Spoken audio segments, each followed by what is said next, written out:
Hi friends, it's Pastor Ted again. I'm so glad to be spending this week with you as we journey together a year in the Word. I hope you've made plans. June 11th is our summer kickoff party. We want you to be there.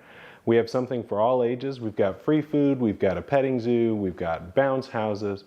It'll be a wonderful day, so come, enjoy the fun and the food and the fellowship, and invite a friend or a neighbor. We'd love to get to know the folks in our community. You don't need to be a member or a part of this church in any way to come and join us for the summer celebration. As I was thinking about what we're going to be reading next week, I thought about those domino designs that people can make, where you set the dominoes up, one next to the other, next to the other, next to the other, often with different colors, and one person can push the dominoes and they all fall down and an amazing pattern or design or picture shows up.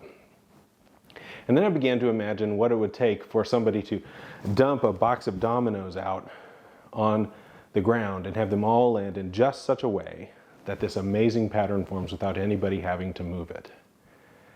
Sometimes people say things like that are a coincidence, and I find that really interesting. As we read the book of Esther, which we're starting next week, we're going to have the opportunity to say, was that a coincidence, or was that God? Sometimes we can tell stories in such a way that we focus on the human aspects of them, and we focus on the details and the cause and effect over and over again. This happened, then this happened, then this happened, like we're reporting from a scene without ever asking why that happened or how it happened.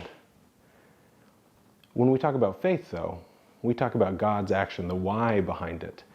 We talk about not only what's going on in the human realm, but what God is doing in our midst so that these events can happen in just these ways to create these designs, this beauty in our life and in our world.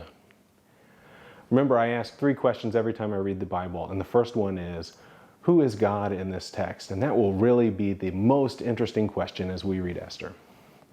God's name is nowhere mentioned in the text, and yet at every turn we're left to wonder, was that a coincidence, or was there something more?